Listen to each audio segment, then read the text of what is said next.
Boa tarde a quem nos ouve durante a tarde, boa noite a quem nos ouve durante a noite, bom dia a quem nos ouve durante o dia. Esse áudio é mais uma tentativa nossa de homenagear uma figura histórica brasileira que estaria completando o seu centenário nesse ano, 2014. Afinal de contas, seu nascimento se deu em 30 de abril de 1914 e ocupou um papel notável na trajetória política brasileira e na trajetória da imprensa no Brasil, e por diversas razões não encontra, num marco como esse, tanto eco, não é tão comentada por aí afora. Houve algumas manifestações, nós tivemos um seminário no Arquivo Geral do Estado do Rio de Janeiro, da cidade do Rio de Janeiro. Nós tivemos a manifestação do articulista do Instituto Liberal, Alexandre Borges. Muito bem-vindas todas essas manifestações, mas é um tanto pouco perto de toda a importância, a expressiva importância que essa figura teve na história do país, como jornalista, e esse seria o aspecto que ele preferiria destacar, como intelectual, como literato e, do ponto de vista da história tradicional de uma nação, no aspecto político também, nas suas realizações, por exemplo, como governador do que na época era o estado da Guanabara, das suas realizações como opositor político, como grande figura do partido UDN, a União Democrática Nacional, que na época se contrapunha a governos como o de Getúlio Vargas e o de Juscelino Kubitschek. Nós estamos falando de uma figura que, com o seu ar de seriedade sempre presente, né, com seus óculos peculiares, com a sua coragem, com a sua valentia, com a virulência do seu discurso, uma figura que despertava, suscitava paixões, tanto do ponto de vista dos seus apaixonados defensores, quanto do ponto de vista dos seus detratores, dos seus combatentes. Nós estamos falando, é claro, aqueles que têm alguma noção de história do Brasil, de história política do Brasil, já devem ter percebido, nós estamos falando de Carlos Frederico Werneck de Lacerda, mais conhecido como Carlos Lacerda. Nós já desenvolvemos um artigo que também está em publicação no Instituto Liberal, dividido em partes, que destacou a atuação do Carlos Lacerda e o pensamento do Carlos Lacerda a respeito da imprensa, da atividade jornalística especificamente. Nós nos concentramos nisso, embora nós tenhamos feito naquele artigo também uma pequena introdução biográfica do personagem. Aqui, para tentar fazer um aumento, uma ampliação dessa nossa homenagem ao Lacerda sobre um outro prisma, enfocando um outro aspecto, nós vamos tentar trazer efetivamente o pensamento político do Carlos Lacerda. No artigo que nós escrevemos sobre a percepção lacerdista da imprensa, da atividade jornalística, o foco foi o pequeno livro A Missão da Imprensa, que o Lacerda publicou em 1950, que abordava exatamente esse assunto. É um pequeno livro mesmo, bem curto, que é a transcrição de uma palestra que ele fez, até na ABI, na Associação Brasileira de Imprensa. Como hoje, nesse áudio que nós estamos gravando, nós pretendemos falar do seu pensamento político, o que nós decidimos fazer foi destacar alguns trechos constantes de uma outra obra do Lacerda, uma obra que tem esse objetivo, o objetivo de sintetizar, através de um apanhado de discursos do Lacerda, o seu pensamento sociopolítico. Evidentemente, nós não vamos esgotar um tema, uma produção tão rica de um agente político, porque o Lacerda foi mais do que um teórico, um agente e um profundo agente que modificou rumos na história brasileira, não tanto quanto é verdade, pessoalmente nós gostaríamos, mas modificou, tanto que recebeu a alcunha de demolidor de presidentes.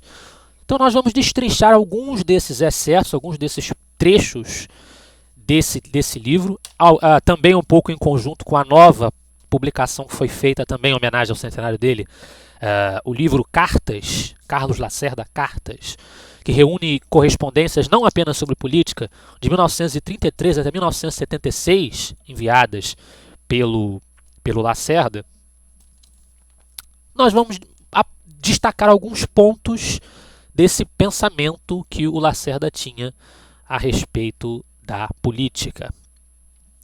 Nós vamos observar que foi um personagem mutante. Para ter a percepção disso, basta lembrar que no começo o Lacerda estava na esquerda, né? O Lacerda foi um militante das ideias comunistas, das ideias socialistas, foi um membro da Aliança Nacional Libertadora, que congregava políticos e ideólogos de esquerda que se confrontavam contra o governo Vargas na época. Então ele começou como um tribuno jovem da esquerda, essa foi a origem dele, que repercutia, como a gente também já resumiu naquela pequena introdução biográfica no artigo, e que qualquer biógrafo do Lacerda, como por exemplo John Dewey, destrincha muito claramente, e também o último livro do neto dele, Rodrigo Lacerda, mostra isso com muita clareza. Isso repercute uma linhagem de grandes políticos que compuseram a família Lacerda, antes mesmo do Carlos. Você começa com o Sebastião Lacerda, que é o avô dele, que foi ministro do Supremo Tribunal Federal e atuou, na época, em defesa de ideias republicanas. Nós estamos falando do final do período monárquico brasileiro, começo da República, e também em defesa de ideias abolicionistas, Sebastião Eurico Gonçalves de Lacerda. Ele era talvez o mais moderado, o menos insensado dos grandes políticos da família Lacerda. Mas o Rodrigo fala uma coisa muito interessante no seminário, que eu convido todos a assistirem, que é o fato de que o ídolo político do Sebastião era o Silva Jardim, que era um ativista republicano da época do Império, que tinha essa característica insensada, né? Essa questão da política incensária, combativa, com o intuito de demolir, de colocar fogo no cenário político. Essa verve apaixonada do discurso, ele tinha isso. Como também teve o filho dele, o pai do Carlos Lacerda, que foi o Maurício Paiva de Lacerda, que era um tribuno com essas características. Foi escritor e foi um político que defendeu ideias de esquerda, ideias que mesclavam uma espécie de socialismo utópico com noções trabalhistas que começavam a estar em voga naquele momento. Porque era um período da política bastante confuso, onde, para o nosso desagrado particular, entrava em descrédito as ideias do liberalismo econômico, e você tinha a emergência do fascismo e, ao mesmo tempo, dos socialismos, das esquerdas, do marxismo, cada vez mais em voga. Era diferente você ser, como o Rodrigo também comenta no livro dele, você ser comunista naquele começo do século XX e você ser comunista hoje. São coisas diferentes, embora as consequências morais e práticas dessa doutrina sejam as mesmas em qualquer época. Então, você também teve mais à frente a emergência de uma espécie de fascismo brasileiro, embora eles não gostem de ser identificados dessa maneira, que foi o integralismo do Plínio Salgado, ao qual o Carlos se opôs desde o começo. E você tem os tios do Carlos, que eram comunistas militantes, membros do PCB.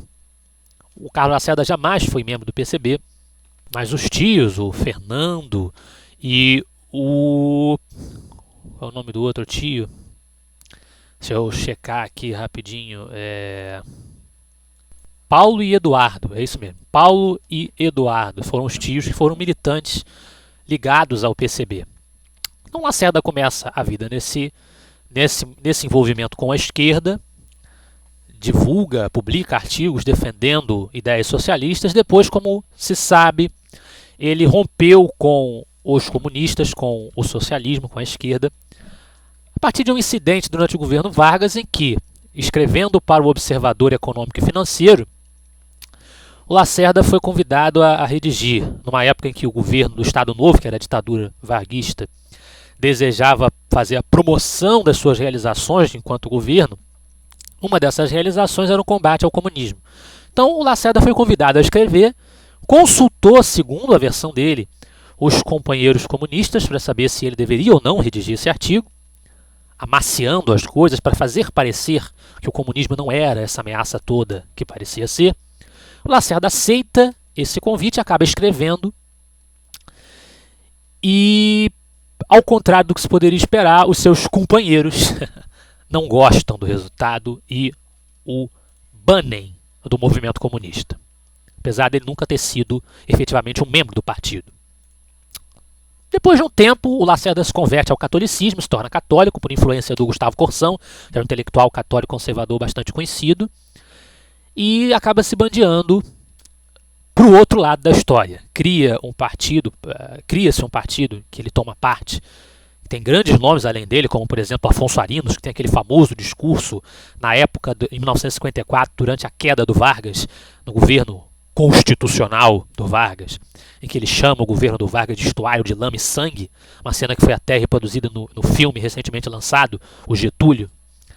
E o Lacerda entra nesse partido, que é a UDN, que se forma logo depois do fim do Estado Novo, e precisa se confrontar com os outros partidos maiores, o PSD e o PTB, que basicamente representam um legado varguista, estão controlados pelo maquinário político, institucional e social gestado pelo Vargas durante os seus 15 anos de governo, especialmente durante o período do Estado Novo, que se encerra após o fim da Segunda Guerra Mundial.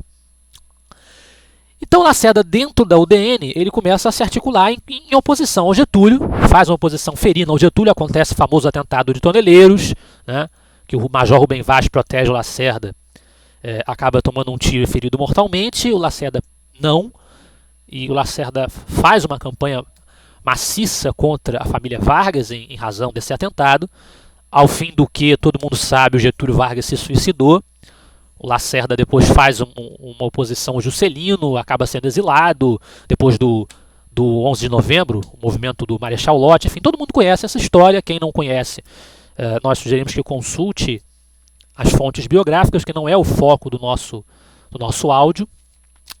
Todo mundo sabe também, então, que o Lacerda foi eleito governador do estado da Guanabara em 1960. A partir de 1960, ele começa a promover as grandes realizações administrativas que foram feitas durante o seu governo aqui no estado, que agora é o estado do Rio de Janeiro, é a cidade do Rio de Janeiro.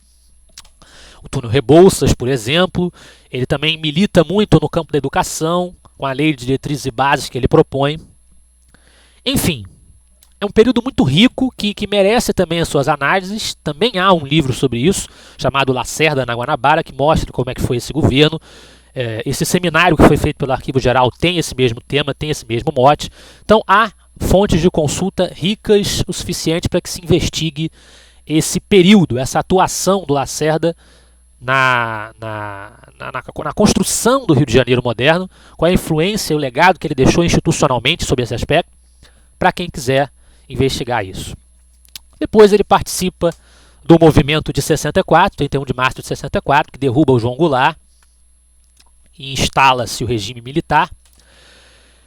Mas isso não é também o nosso foco aqui, mas a gente é obrigado a dizer que muita gente apoiou o movimento de 64, que naquela época, pessoalmente, nós entendemos que não havia muita opção, era o caminho, o presidente João Goulart precisava ser deposto.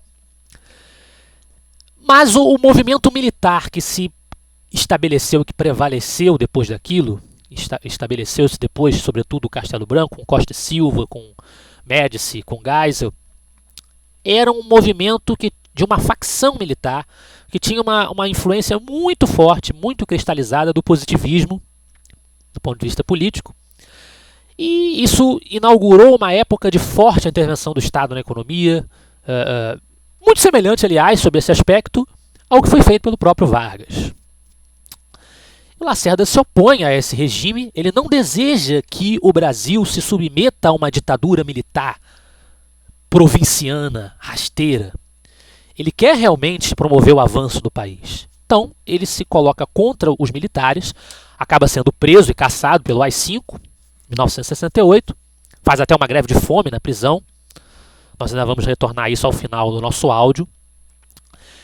E acaba falecendo em 1977 sem recuperar os seus direitos políticos, sem voltar a contribuir para o país da maneira como ele gostaria, como ele fez durante a maior parte da sua vida, e termina os seus dias exercendo apenas a atividade de editor no seu empreendimento, na sua editora, que é a Nova Fronteira.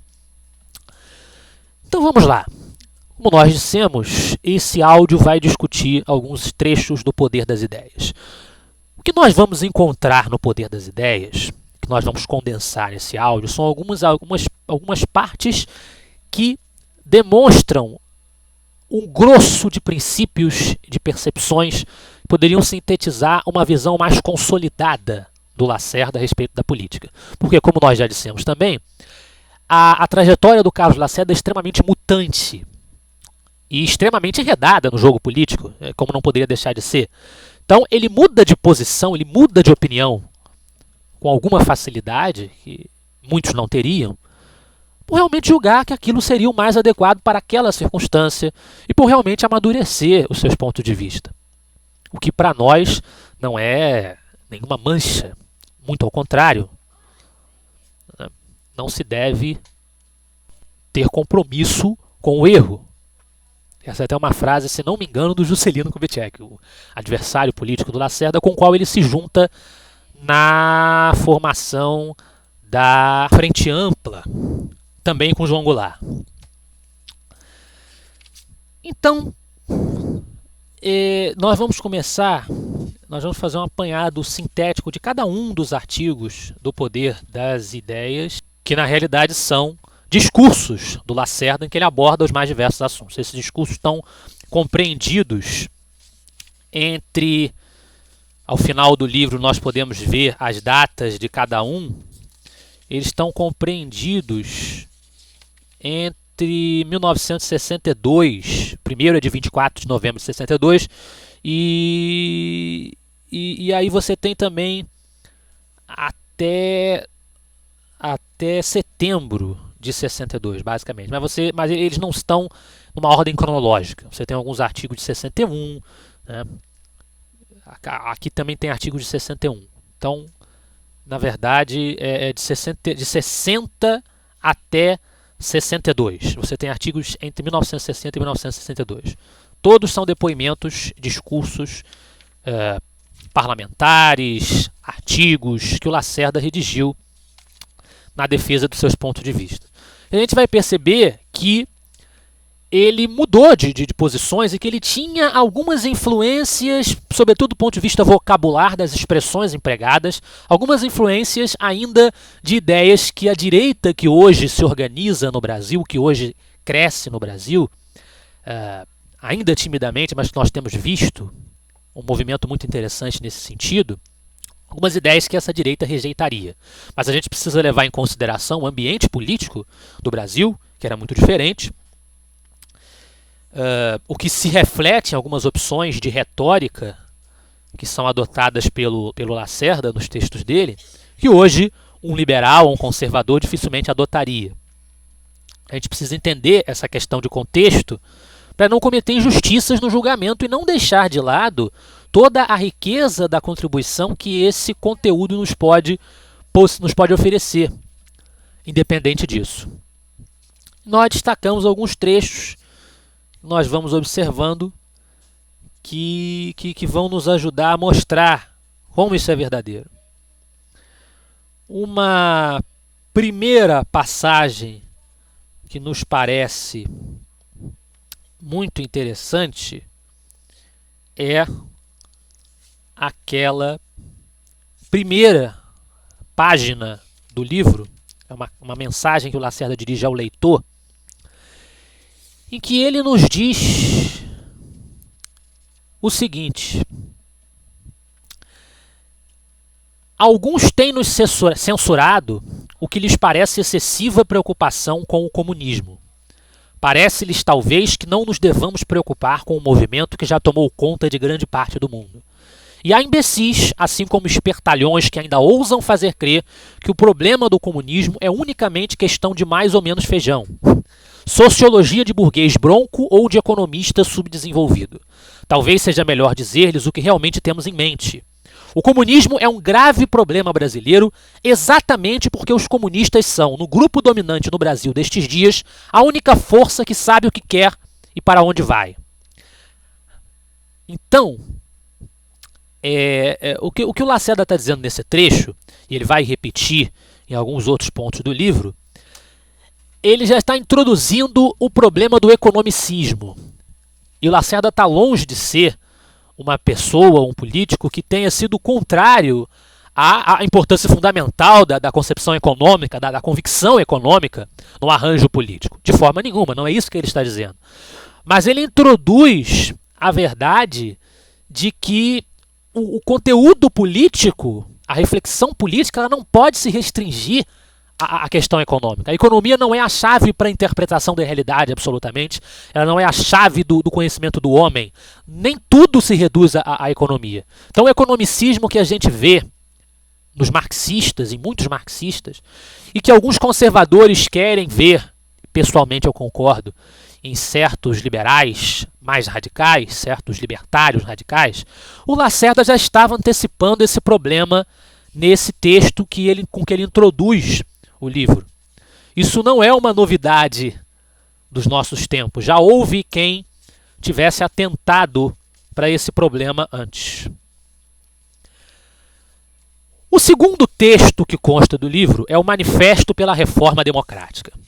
Basicamente, o Lacerda, dentro do ponto de vista que era possível a ele naquele momento, ele captura os problemas da sua época, do seu tempo, e tenta propor soluções. Mas antes de apresentar as soluções, que estão numa lista, ele estabelece alguns pontos, são 16 pontos, que ele apresenta como possíveis soluções para problemas pontuais. Ele faz algumas dissertações mais gerais, mais genéricas sobre os problemas vivenciados pelo país e introduz alguns aspectos do seu pensamento sociopolítico que cabem a essa direita que modernamente vem se constituindo. Quando ele começa dizendo, ele prefere a palavra democracia, a expressão democrata para se definir, ele evita as pontuações tradicionais de esquerda e direita, até porque essas palavras, ainda hoje isso acontece, está mudando, mas esses termos são muito associados a extremos que são avessos fundamentalmente à democracia. Tanto os comunistas, do ponto de vista da esquerda, como erroneamente os fascistas, que tem muito mais a ver com os comunistas do que com os liberais ou com os conservadores, são associados à direita, como se fosse uma extrema-direita. Então Lacerda, receando essa deturpação que se dá à acepção dos termos, ele prefere evitar o uso dessas palavras e se definir como um democrata. Ele prefere se apresentar como um democrata. E ele começa dizendo, a ordem democrática, a ordem com liberdade, ou seja, a associação entre ordem e liberdade, que é uma coisa que vai ter eco em grandes autores como Hayek, como o Kirk, como o Burke. Ele começa dizendo que a ordem democrática, a ordem com liberdade, a disciplina consentida, o esforço conjunto, as soluções honradas. Ou a ordem imposta, a ordem armada e mistificadora. Eis a escolha a fazer. Ou seja, o Lacerda ele introduz a ideia da liberdade como um valor que precisa ser compatibilizado com a ordem, com a ordem social. Isso faz eco aos conservadores e aos liberais clássicos. Mas de forma nenhuma, isso foi associado a ele erroneamente por conta do papel que ele exerceu na história, em apoio, por exemplo, à intervenção militar de 64, de forma nenhuma o Lacerda enxerga como um ideal uma imposição autoritária de cima das medidas a serem efetuadas no país, das mudanças a serem feitas, das melhorias a serem planejadas. De forma nenhuma ele defende um planejamento central da economia, por exemplo. Há uma frase do Lacerda em que ele mostra que o planejamento central da economia é que abre as portas para a servidão, para uma espécie de escravidão da sociedade.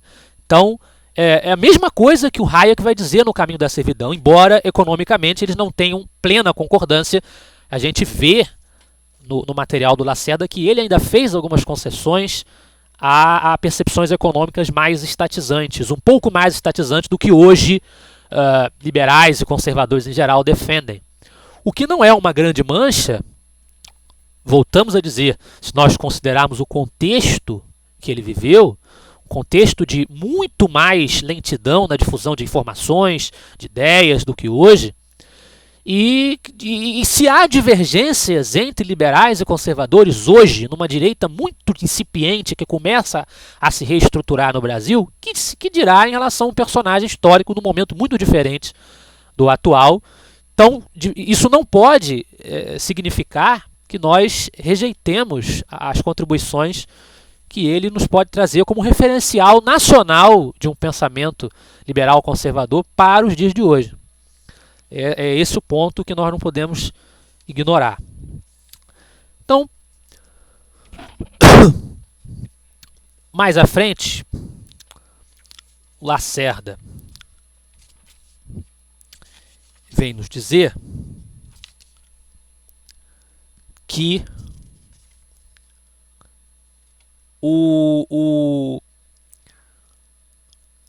é muito engraçado o tom que ele usa. É um tom bastante agressivo, né? Mas que desnuda os vícios dos agentes principais da nossa política.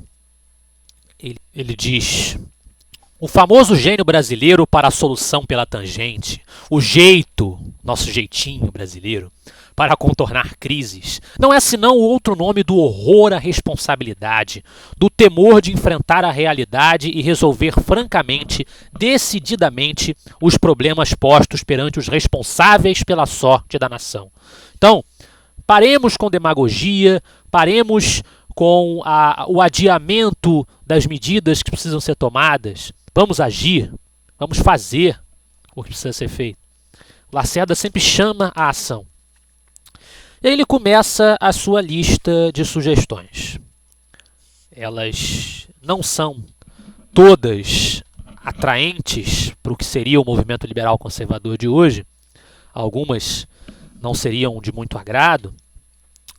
Mas outras são muito interessantes. Por exemplo, a intenção já naquele tempo de diminuir o número dos partidos políticos. Nós temos hoje uma vastidão de partidos políticos, uma constelação de partidos políticos que não representam ponto de vista, que não representam efetivamente agendas, plataformas que possam competir no ambiente democrático, buscando trazer visões diferenciadas de como devem ser os rumos da nação. Nós não temos isso. O que nós temos são pessoas interessadas em cargos, e aquelas que estão mais ligadas a uma concepção de princípios, de valores, são de esquerda extrema, são comunistas, são socialistas, que pretendem tão somente uma engenharia social que vai favorecer os companheiros do partido, né? Num linguajar bastante socialista. Então, isso já era bastante avançado para o que é um pensamento de direita moderno. Nós temos a defesa do prestígio, a iniciativa privada, né? A importância da iniciativa privada, que também não preciso comentar muito sobre isso, é bastante óbvio. O Lacerda ainda fala da revisão da política exterior do Brasil. Ele diz, retomando a sua linha tradicional e ativando-a para que se torne mais efetiva e mais presente. Abandono urgentíssimo das recentes leviandades que fizeram do Brasil objeto de escárnio internacional e de justa desconfiança dos seus aliados. Por volta dessa época, para quem não se lembra, acontece no governo Jânio Quadros, do Jânio Quadros condecorar o terrorista assassino do Che Guevara, o que é uma afronta à necessidade, no momento de Guerra Fria, que o Brasil tinha de se vincular ao mundo livre, de se contrapor ao totalitarismo comunista. Então o Lacerda está atacando esse ponto que hoje nos serve muito no governo que nós temos, vinculando-se a extremismos ditatoriais como o de Cuba, o que começa a ser mais evidente para o mundo na Venezuela, chavista, né? O Irã. A gente precisa atentar para esse conselho do Lacerda hoje também. Até que ponto nós não estamos nos aproximando demais, amaciando demais, governos ditatoriais? O Lacerda já via isso na década de 60. Já se preocupava com isso na década de 60. Em relação à Petrobras, a gente sabe que o Lacerda tinha uma posição um pouco estatista na exploração de minérios, né? Não há que se esconder isso. Foi uma das razões, aliás, da famosa dissensão entre ele e o Roberto Campos, embora ao final da vida o Lacerda tenha dito que o Roberto Campos entende de economia tudo o que ele não entendia e que ele seria o seu ministro do planejamento caso o Lacerda tivesse chegado à presidência, o que infelizmente nunca aconteceu. O Lacerda fala da Petrobras, apesar disso, ele adota um discurso moderado, ele diz que é preciso implantar uma percepção meritocrática dentro da gestão da Petrobras, mas ele diz, se isso não resolver a situação, então a exploração do petróleo tem que ser livre no Brasil. Nada de monopólio estatal, diz o Lacerda. Se não der certo, vamos abrir. Então ele não tinha um ranço, um preconceito inveterado com a iniciativa privada, realizando as principais atividades econômicas. Em seguida, nesse artigo, é que nós vamos encontrar as passagens mais interessantes. Lacerda diz o seguinte: a democracia exige a formação de uma elite dirigente, porque ela é ou deve ser o governo dos melhores escolhido pela maioria. Ela exige que a maioria seja capaz de escolher os mais capazes. Ou seja, é importante para o Lacerda que se faça um trabalho cultural, por isso ele enfatiza bastante a educação, um trabalho cultural que forme um povo que tome as melhores decisões. E tudo isso vem, e no artigo que nós fizemos sobre a percepção dele da imprensa, e na missão da imprensa, isso está muito claro, isso vem da formação de uma alta cultura rica, que permita impulsionar esse povo. Isso não acontece por milagre. Só assim esse caminho pode ser trilhado, a democracia pode ser aperfeiçoada. Na medida em que o povo aperfeiçoa as suas concepções, as suas interpretações, os seus entendimentos da própria realidade. Por isso é que ela é lenta, continua Lacerda, para se estabelecer e se aperfeiçoar. Mas não cessa nunca o seu processo de melhoria. Por isto ainda é que ela não cabe numa ideologia, transcende os quadros por mais amplos de uma doutrina. É uma doutrina, mas só se define em ação. Se chegasse a ser uma filosofia, seria inteligível apenas pela sua aplicação prática. Isto não a humilha nem a destrói. Ao contrário, é o que lhe dá grandeza. Aí vem o parágrafo mais interessante para os conservadores políticos. Ao contrário dos totalitários que amam as fórmulas porque se alimentam dessas drogas intoxicantes, o democrata se nutre de exemplos e de análises, e foge ao perigo das sínteses e das generalizações teóricas. Em certo sentido, o verdadeiro idealista na democracia é pragmático. Não se deixa aprisionar nem pelas fórmulas, nem pelas prevenções pessoais ou doutrinárias. Mas isto exige maturidade, força de convicção, capacidade de ação. Como diria Olavo de Carvalho, o conservadorismo não é coisa para homens de geleia, né? É para homens de princípios, homens de fibra. E o Lacerda era um homem de fibra. E o que ele coloca aqui é exatamente isso que os conservadores tanto falam, de você não tentar esquematizar uma sociedade perfeita na sua mente, ou em gabinete, em escritório, e querer radicalmente implantar essa realidade perfeita, solapando as estruturas estabelecidas na sociedade, desprezando o contexto cultural, o contexto social, como ele se organiza, como ele chegou até o momento atual através da ordem espontânea de que fala o Hayek. O Lacerda fala exatamente isso. Ele conclama a questão cultural, a luta cultural, que hoje o Olavo de Carvalho e outros autores tanto batem nessa tecla. O Lacerda já conclamava essa luta cultural em vez da pretensão arrogante, a arrogância fatal de que o Hayek fala, de se querer promover uma engenharia social e redesenhar a sociedade através de um sonho, de um projeto, de uma sociedade perfeita. Em seguida, o Lacerda tem um artigo chamado A Hora da Decisão Está Perto, E ele diz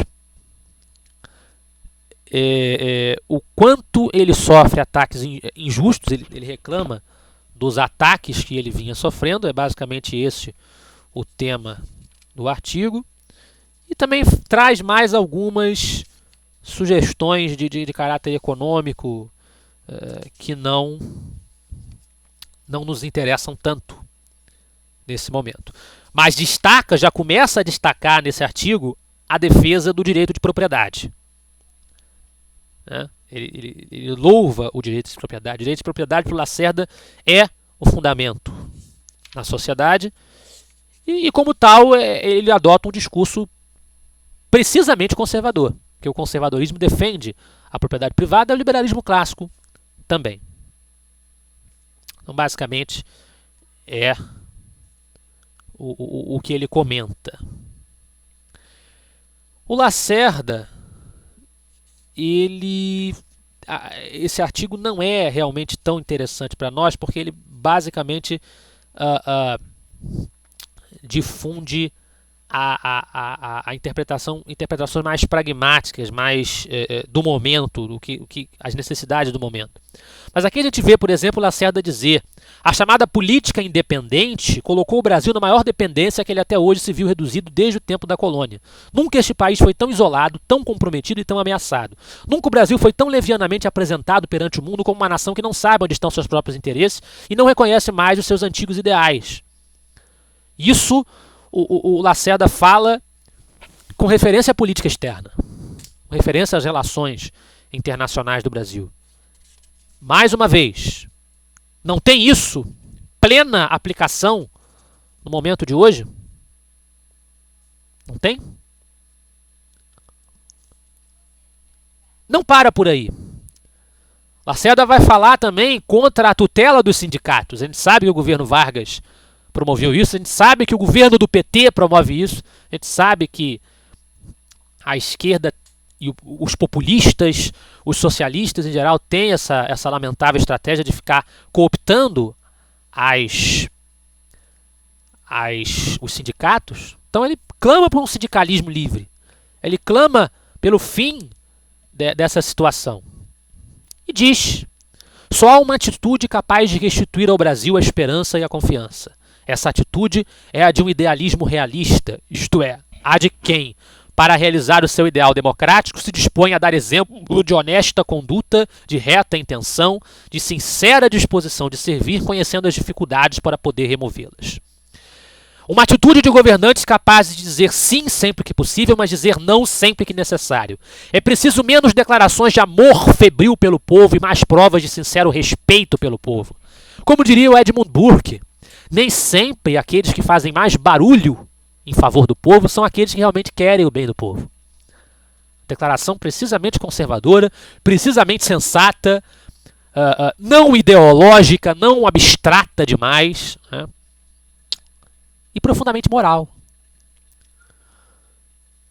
Recuso-me, diz ele, a ver a minha pátria dilacerada pela luta de classes, desmoralizada pela corrupção, desfigurada pela impostura. Entendo que todos os problemas atuais têm soluções, contanto que não se incumbam de adotá-las aqueles para os quais a única solução é a revolução. Olha só que interessante. Pois a única revolução a fazer no Brasil é a da competência, a do esforço, a do trabalho, contra a tirania da incompetência, a estagnação do desestímulo, as panaceias e a superstição das miragens. No processo de criação da riqueza nacional não há nada que substitua o trabalho. O vosso estímulo constitui mais um motivo sério e profundo para continuar o nosso esforço pela reforma democrática, pela paz social.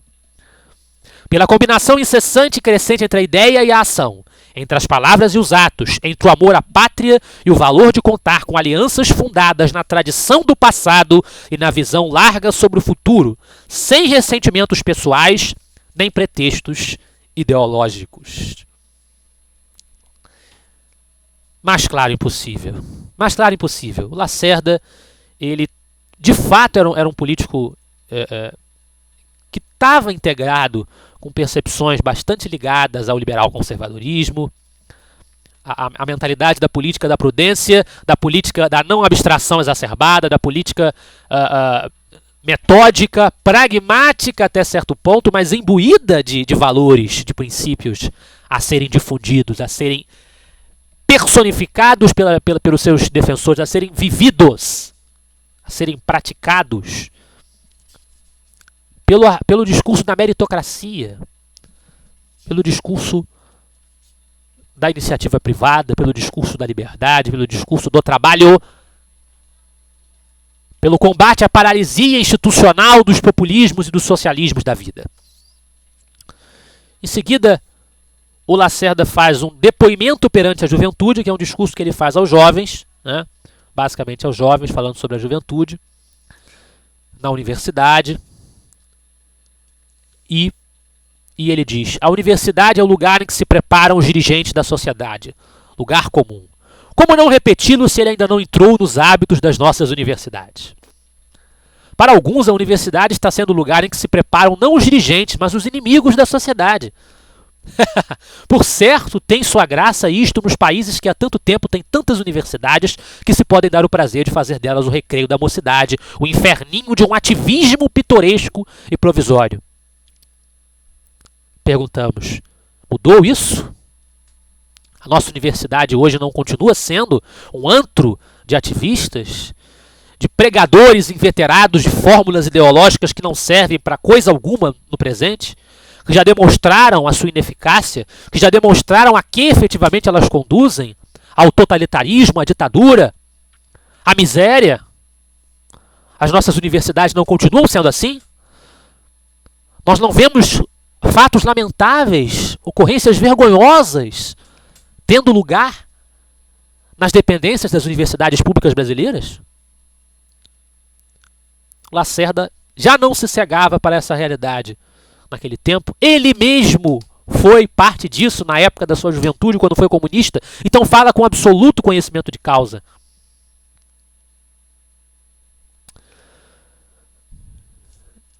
É um artigo fantástico. Ele diz, uma vez mais, o vício herdado da escravidão de considerar a cultura, mesmo a pobre cultura servida nas escolas, um título para a irresponsabilidade em vez de um compromisso, né, representava para nós um constrangimento. Nada mais horrível do que nos ensinarem apenas a vencer para nós mesmos, num tempo de vida em que normalmente temos o direito de não ser previdentes nem cautelosos. Não nos entendiam ou não os entendíamos. Nem os grandes bezerros do fascismo universitário, precocemente graves, pejados de erudição, borbulhando autores, podem ser a rigor condenados, né? Então Lacerda aqui ele é um tanto condescendente com essa juventude, entendendo os seus afãs, a sua dificuldade de contenção. Então ele é um tanto condescendente, mas não deixa de apontar para esses problemas, para esses vícios que nascem desse maltrato à questão da cultura e dessa transformação dos autores, sobretudo os autores de esquerda, em fórmulas absolutas e incontestes que são pregadas por aí afora nos colégios e universidades. Isso não mudou. Desde o tempo do Lacerda até hoje, ao contrário, apenas se intensificou. É o que nós temos observado recentemente. Que pretendiam os fascistas, os comunistas e os simpatizantes? Na sua maioria queriam, meu Deus, ajudar a salvar o mundo. Muitos não se livraram nunca mais, precisamente porque ficaram retidos pela técnica totalitária, que consiste em comprometer cada vez mais, em dar cada vez mais tarefas, mergulhar cada vez mais o jovem nesse submundo de vaidades e dedicações, de pequenos feitos heróicos e de expressões grandiloquentes. Quem não quer, no país sem universidade, ter na mão, sem outro esforço, senão o de abrir um folheto, a chave de todos os problemas, a resposta de todas as perguntas? Então aquele jovem, aquele rapaz, que ainda está começando a vida, basicamente, ele acha que num formulário pronto, com base em determinados autores, ele tem o poder de revolver a sociedade inteira, de criar um novo mundo, de transformar a Terra no paraíso, através de uma fórmula que jamais funcionou. Essa sensação de grandeza que esses jovens se inebriam O Lacerda sentiu a juventude. Então ele tem toda a possibilidade, toda a autoridade moral e de experiência para apontar isso no livro, no artigo dele.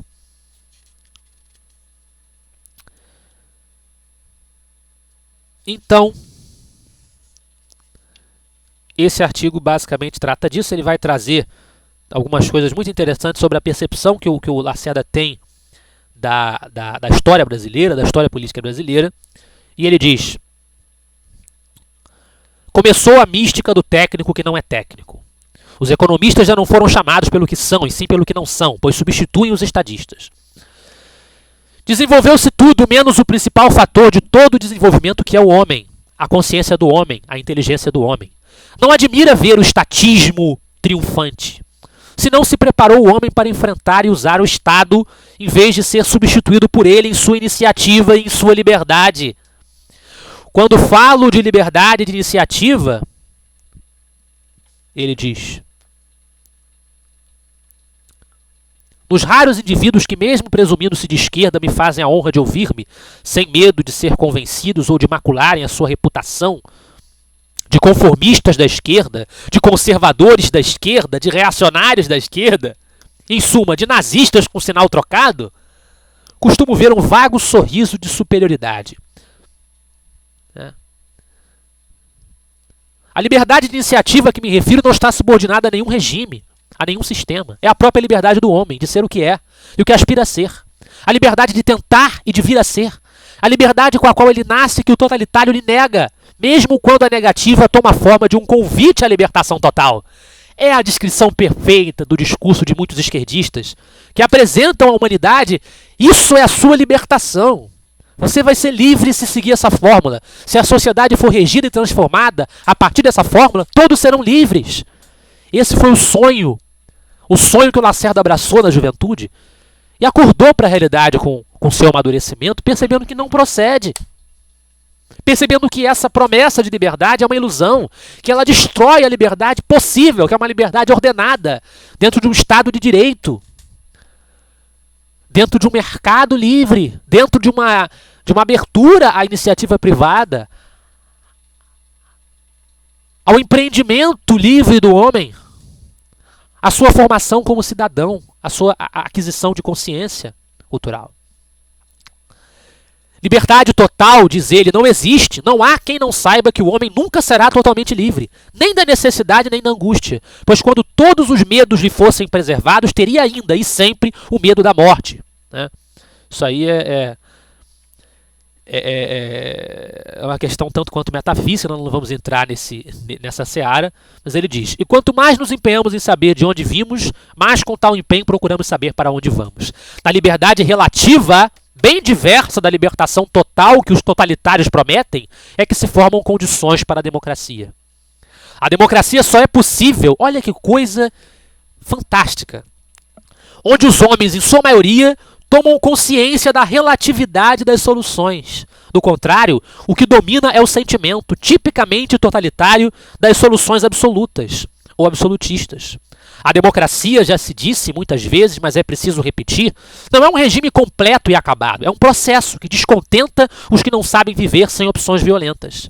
A estes cabe lembrar, como Churchill, que podemos considerar a democracia o pior dos regimes, desde que não o comparemos com nenhum outro.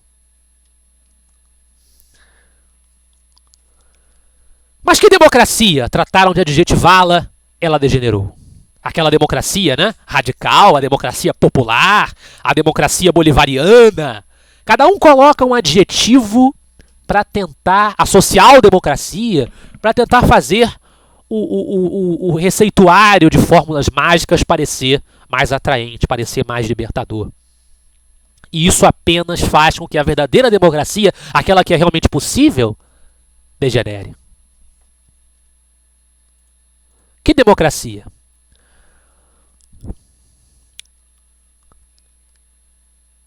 Falta a muitas dessas fórmulas a liberdade fundamental, que é a de construir cada qual a sua vida, em harmonia com a sociedade, mas não sob a tirania do Estado.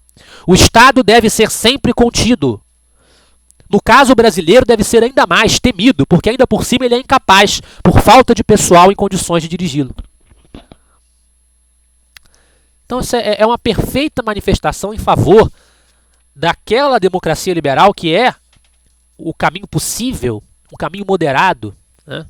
Um caminho que a liberdade de iniciativa se mantém.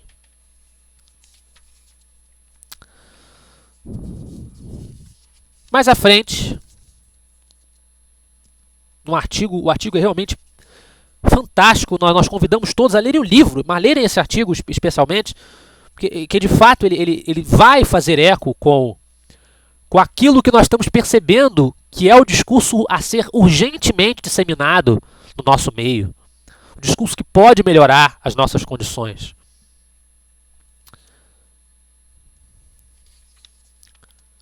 Mas mais à frente, o Lacerda tem um outro artigo, As Reformas que Urge Fazer, que ele também vai tratar do pensamento dele sobre as coisas que precisam ser feitas no país. Uma coisa que ele diz, que nós temos visto também um companheiro chamado Luciano Ayan falar bastante nos seus artigos, e que é verdade, é que aqueles que pretendem reagir às ameaças à liberdade, à democracia real, ao Estado de Direito no Brasil, não podem aderir a discursos derrotistas. Ele diz que nós não podemos acreditar que a vitória do comunismo é inevitável. Jamais. Creio ainda possível organizar o Brasil em bases democráticas autênticas. Vale dizer, sem ditaduras, nem de minorias nem de maiorias. Sem tirania pessoal nem partidária, nem de grupos econômicos nem de classes sociais. Tal esforço é possível, parece, exatamente na medida em que as reformas, as providências, as lideranças, os movimentos, os esforços, as mobilizações que se façam para as soluções que o povo almeja e das quais tanto carece, sejam acompanhadas de uma nítida separação, inconfundível e inconciliável, entre a democracia e o comunismo. É isso que nós temos que buscar.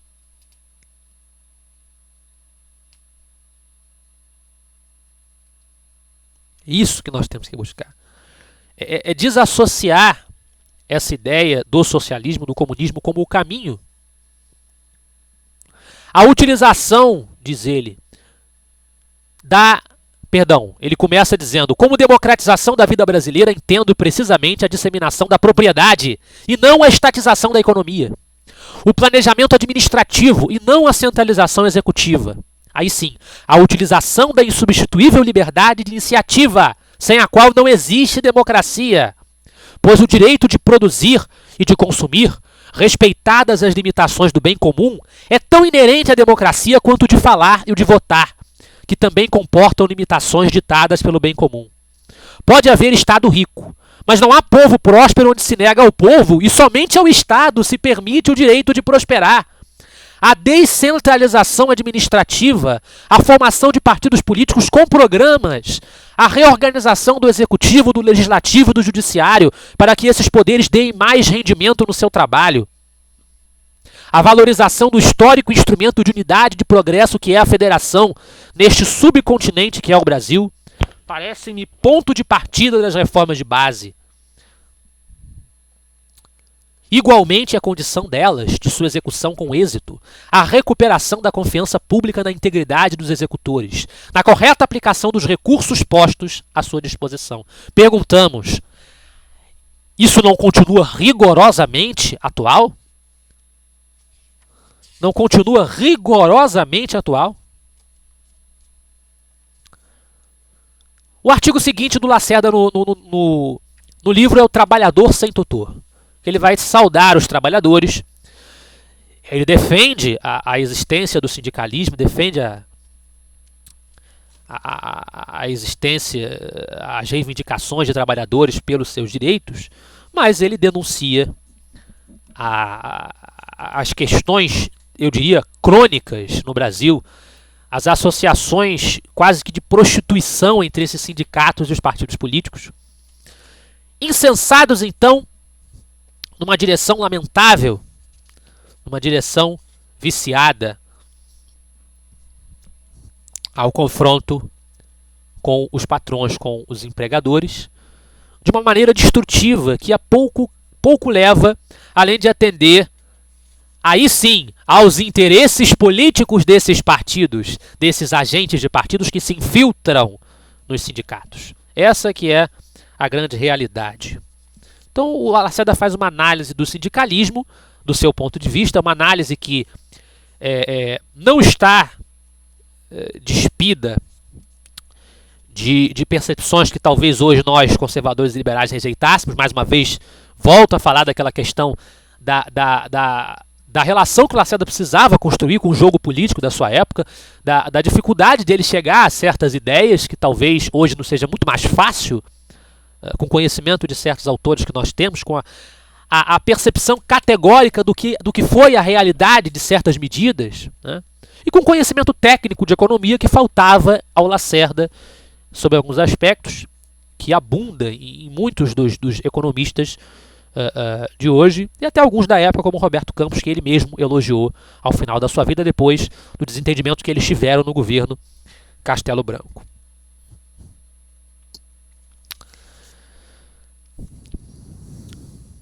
Lacerda, no artigo seguinte, aliás, ainda nesse artigo, ele fala da Guerra Fria. Ele diz: a Guerra Fria está sendo ganha pelo mundo democrático. A resistência do povo norte-americano, sua extraordinária vitalidade, sua capacidade de progredir com liberdade, recebeu agora uma contribuição decisiva pela integração da Europa Ocidental, a Europa livre, cuja prosperidade e cuja aliança constitui a mais estrondosa vitória sobre o mundo comunista, talvez maior do que qualquer vitória militar. Perdão. A Rússia já não pode fazer guerra, não somente por causa dos Estados Unidos, mas por estarem juntos e fortes a Europa Ocidental e os Estados Unidos. Salvo um ato de desespero sempre possível nas ditaduras, não é provável que a Rússia possa fazer agora a guerra que deseja para implantar o comunismo no mundo. Isto é, para assegurar o domínio da Rússia, contra o qual no passado o mundo foi advertido por um russo genial como Dostoiévski, neste século por um outro russo de talento, Berdyaev, e desde o começo pelo próprio autor do Manifesto Comunista, Karl Marx. Pois a política da Rússia comunista em relação ao seu propósito de dominação mundial não difere tanto da do czar Pedro o Grande. Nem todos os métodos de Stalin são muito diversos dos de Ivan o Terrível. Então o Lacerda ele mostra que o comunismo soviético era basicamente, para repetir uma expressão com que o Roberto Campos se refere ao PT, à esquerda brasileira, era uma coisa bastante jurássica. E não tem como ser diferente. Para o comunismo funcionar, ele repercute algumas coisas bastante jurássicas, pré-históricas. O comunismo não é progresso, o comunismo é atraso. O comunismo é atraso, e isso está muito claro. Mais à frente, a América Latina, por seu subdesenvolvimento cultural, ainda mais do que por seu atraso material, ficou sendo a única presa fácil do comunismo como instrumento de expansão e domínio mundial da Rússia. Infelizmente, continua sendo um terreno fácil para a difusão dessas ideologias que já se provaram fraudes absolutas no mundo. Exatamente porque o nosso continente está fermentado de inquietações e de esperanças, o comunismo tem aqui uma boa oportunidade, a única neste momento no mundo. Contanto que possa, através da paralisação, da desagregação e da infiltração, utilizando os ambiciosos, comprando ou alugando os desonestos, neutralizando os tímidos e distraindo os omissos, possa fazer com que as esperanças se transformem em desespero e a inquietação em subversão. O nacionalismo, que foi em certas partes do mundo uma reivindicação legítima de independência a conquistar, libertando-as da condição de colônias, aqui toma proporções de caricatura, de imitação servil. Há quem procure atribuir à pobreza do Brasil a riqueza dos Estados Unidos, o que é o mesmo que dizer que os Estados Unidos são ricos à custa da pobreza do Brasil. Ora, nenhum argumento, nenhum algarismo, nenhum fato pode comprovar honradamente essa alegação. O Brasil não prosperou por uma série de razões, entre as quais se inclui, mas nem é a principal, a facilidade com que certos brasileiros aceitaram condições desvantajosas para a exploração de serviços públicos. A ganância, a desídia, não são privilégio das empresas estrangeiras, nem são os estrangeiros os maiores culpados. Mas neste momento o que se procura, afinal, é fazer com o americano, o que os nazistas fizeram com o judeu. Atribuir ao americano as culpas dos maus governos e dos maus cidadãos é muito fácil, apenas não é verdade. Não é à toa que o regime russo está fazendo ressurgir o preconceito contra o judeu e até contra o negro. Todo totalitário precisa de um bode expiatório. Aqui, os totalitários fazem do americano o bode expiatório. Aqui, como se fosse o americano que estivesse emitindo, depositando dinheiro no exterior, roubando o povo e o afrontando.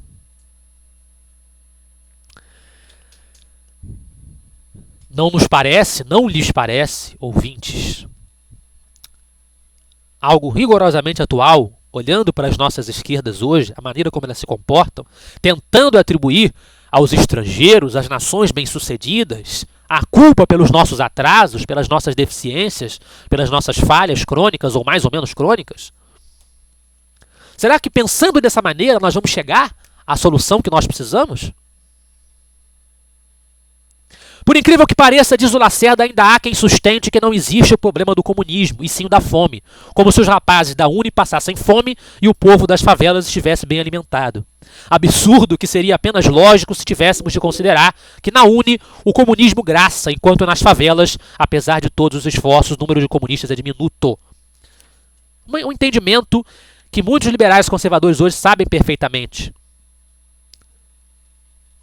O pobre, aquele que sofre na pele, pode até ser, e no Brasil acontece, que ele seja seduzido por promessas populistas, assistencialistas, que na verdade não vão levar à solução do problema. Vão apenas postergá-la. Isso é uma realidade que nós vivemos.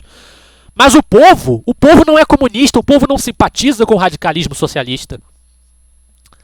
Quem simpatiza é uma verdadeira esquerda caviar. Uma verdadeira esquerda caviar que, num artigo recente, Rodrigo Constantino, citando Lacerda, mostrou que ele já tinha atentado para a existência dela.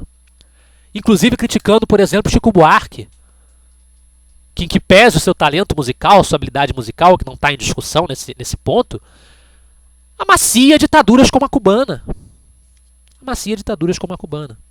Então Lacerda não deixou de chamar atenção para essa esquerda caviar, para essa hipocrisia da esquerda caviar.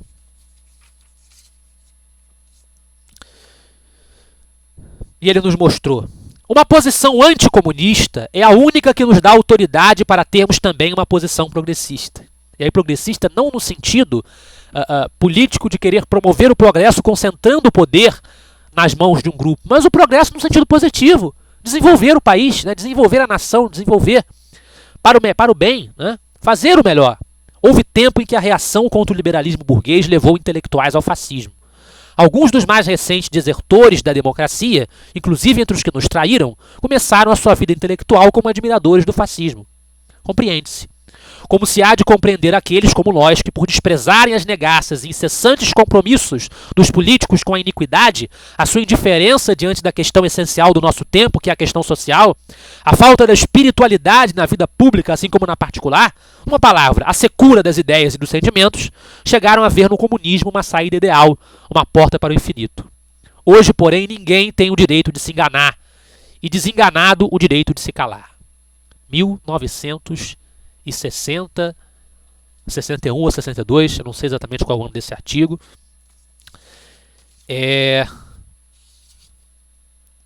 62, esse é de 62. Crise dos mísseis de Cuba, né? 2014. Ninguém tem o direito de se enganar. Se valia para aquele ano, muito mais hoje. Muito mais hoje. A afirmação do Lacerda vale.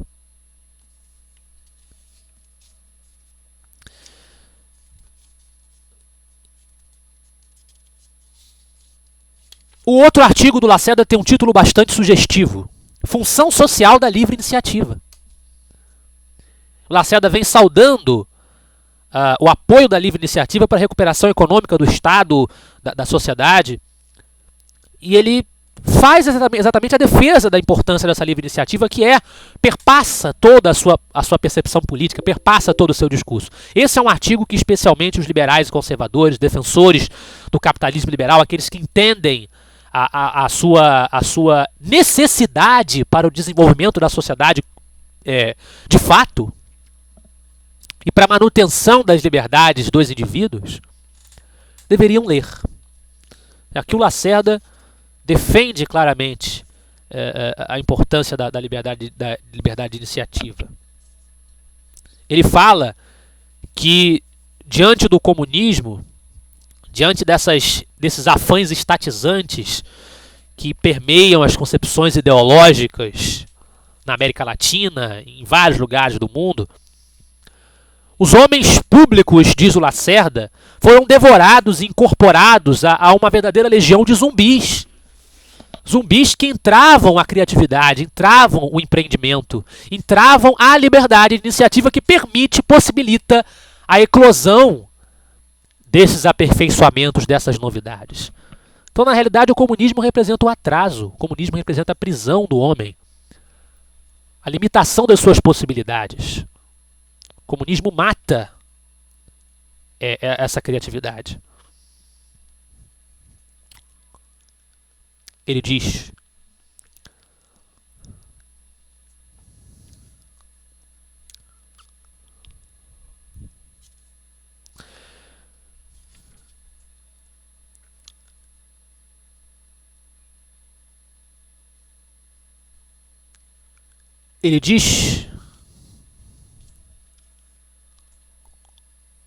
a realidade do Brasil aí está como um vivo desmentido a todo esse submarxismo larvado que comanda o pensamento político em certas esferas, no poder e fora do poder entre nós. Os partidos e os grupos políticos, ao que parece, não são capazes ainda de compreender a nova realidade do Brasil, para a qual uns pelos outros todos contribuem, inclusive com as suas omissões. Não há hoje um canto onde se abre uma escola que não fique atopetado de crianças, de adolescentes ou de adultos em busca de saber, de aprender alguma coisa, uma técnica, um ofício, uma especialidade, uma arte, uma ciência, um caminho, um meio de se alçar, de sair, de ganhar o ar livre da vida com independência e segurança. Infelizmente, Carlos Lacerda, infelizmente, a sua percepção ela acaba sendo minada com as opções erradas que o Brasil fez até hoje. Infelizmente, essas coisas já não são nunca foram plenamente, não são a expressão da realidade, não são o caminho para o qual os nossos homens públicos, os homens que comandam os encaminhamentos da nação, parecem estar mirando, parecem estar olhando. Ele diz que a renovação tecnológica é, sobretudo, obra da iniciativa privada. Que não se pode negligenciar isso. Que é preciso atentar para a importância do estímulo que a atividade da iniciativa privada possibilita, proporciona ao desenvolvimento tecnológico e social. Ele diz aos empresários que eles também são trabalhadores. A celebração de vossas realizações há de ser, estou certo, diz Lacerda, mais que uma demonstração de justa alegria pelo que foi feito, um compromisso de fazer mais e mais para o futuro. Tendes, é preciso que o digam os governantes, para que o povo saiba e reconheça, tendes uma grande missão. Se ela vos dá lucro, tanto melhor. E esse lucro não é apenas vosso. Cumpri a vossa imensa parte na missão de todos. Tratai de cumpri-la, porque dela depende a pátria de vossos filhos, como a dos filhos dos vossos empregados. Se tiverem de ser escravos, eles vão ser todos juntos. Irmanai-os, pois, no progresso e na liberdade, para que eles não tenham de forjar na escravidão sua fraternidade. Ou seja, de forma nenhuma a iniciativa privada deve ser encarada como um ambiente de exploração, de escravidão. A luta de classes não é uma concepção que nos enriqueça no debate público, que nos enriqueça no entendimento das circunstâncias sociais. É preciso encarar a coisa sob um outro prisma. É isso que o Lacerda nos está dizendo. No outro artigo ele vai falar da formação das elites na democracia, que é exatamente aquele chamamento que ele já fazia no começo, ao enriquecimento da democracia com a formação de uma elite de fato, uma elite cultural, com o enriquecimento de uma alta cultura que vai estimular o aperfeiçoamento da consciência do povo, da comunidade, a respeito da sua própria situação, do que precisa ser feito para que ela se encaminhe melhor. é o único caminho. E esse caminho Lacerda aponta nesse texto. Em seguida, ele tem um artigo sobre a reforma urbana. Nunca é demais ressaltar a importância da sua percepção urbanista no Rio de Janeiro de hoje. O que nós temos de bom no esquema urbano do Rio de Janeiro, apesar de todos os problemas, o que nós temos de bom, o que facilita a nossa vida, muito se deve ao governo Carlos Lacerda. Só isso já é algo pelo qual, pelo menos os cariocas, devem ter gratidão eterna por esse personagem fantástico da história do Brasil. E em seguida, um artigo fantástico também, que é o artigo chamado Materialismo, Economicismo e Nacionalismo, que é um artigo em que o Lacerda tenta sintetizar o que ele acha que deveria ser o pensamento político da UDN, o caminho da UDN.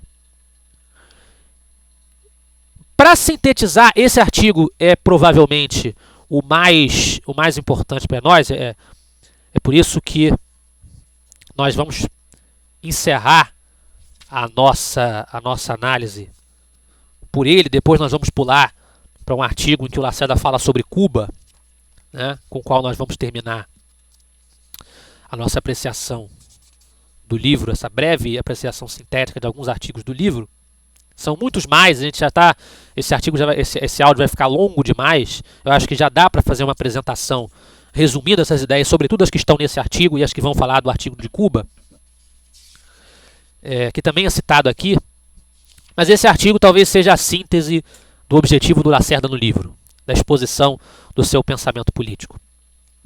E ele critica, na realidade do seu partido, nunca foi uma relação totalmente pacífica. O Lacerda criticava alguns encaminhamentos dados pela UDN, ele não era submisso ao que pensavam os grandes articuladores do seu partido. Ao contrário, ele fez críticas acerbas à própria UDN, ele contestou decisões ou posicionamentos udenistas. E ele acha que a UDN precisa exercer um papel de difusão de um modo de entender a sociedade, entender a política, no que ele chama de civilização cristã, que é a civilização judaico-cristã ocidental, na defesa dos valores dela.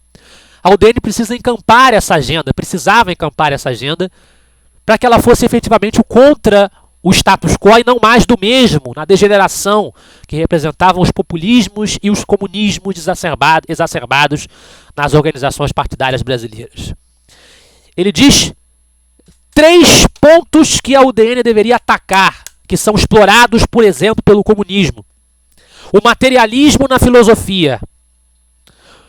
Consequentemente, o economicismo na política. E, como ferramenta para suscitar o afã das hordas de pessoas mal informadas, o nacionalismo na psicologia social. O ufanismo, que leva à cegueira para os problemas. Ele nos diz: eis porque urge que um partido como a UDN, sem a rigidez dos partidos meramente doutrinários, mas com o sentimento de que as suas responsabilidades não lhe permitem a eterna indefinição, analise a fundo a conjura e dela extraia não apenas noções de um ativismo superficial, mas uma linha de conduta política consentânea com as suas bases, as suas origens e os seus objetivos permanentes. Diríamos hoje que na atual conjuntura o preço da liberdade é a definição exata de nossa posição. Dela depende a única defesa eficaz contra o envolvimento comunista.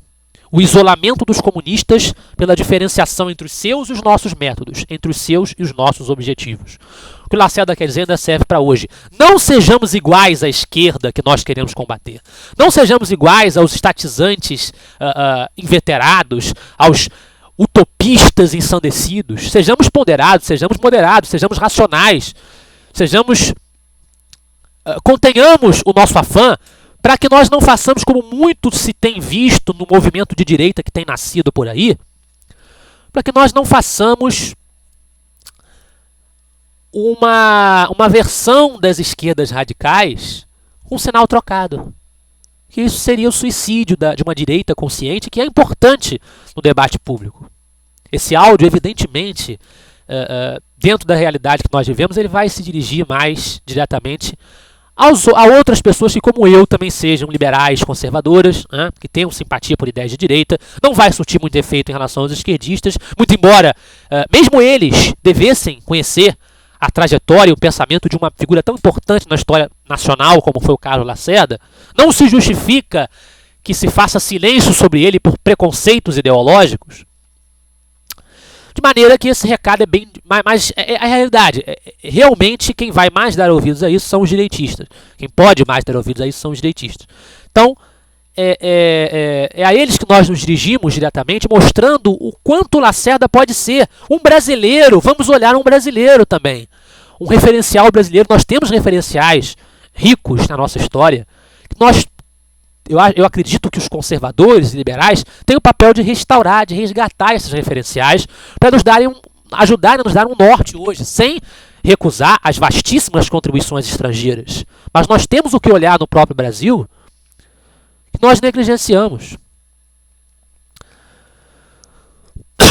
Olha só esse parágrafo. O materialismo não pode ser seguido pela UDN. Como partido, não é nem deve ser um partido confessional. Mas a UDN é e deve ser um partido cristão. Ou seja, um partido que reconheça o legado civilizatório do cristianismo, da filosofia grega, do direito romano, na formação da nossa civilização. Creio que ninguém contesta que a UDN visa a preservar e sustentar, levando-os à prática, certos valores e princípios que se costuma resumir chamando os princípios da civilização cristã, como tal denominada a herança da cultura, do estilo de vida, pensamento e comportamento que recebemos da cultura judaico-greco-latina através de nossos formadores, a religião cristã e a colonização portuguesa. Assim como se tem abusado dessas palavras, civilização cristã, para esquecer o que elas significam, tem-se até zombado delas, pretendendo que nada valem diante da miséria e da injustiça que ainda existem no mundo. Como se a própria noção da justiça e, portanto, da injustiça, não a houvéssemos recebido desse patrimônio greco-romano-judeu-cristão que é, afinal, nosso. Não é outra coisa que autores como Roger Scruton, Olavo de Carvalho, muitos outros, Russell Kirk, têm dito, né? Independente de quanto se concorde com eles ou não é outra coisa que eles tenham dito. Então, isso é um programa partidário, uma proposta desse programa partidário, essencialmente liberal-conservadora. Essencialmente liberal-conservadora.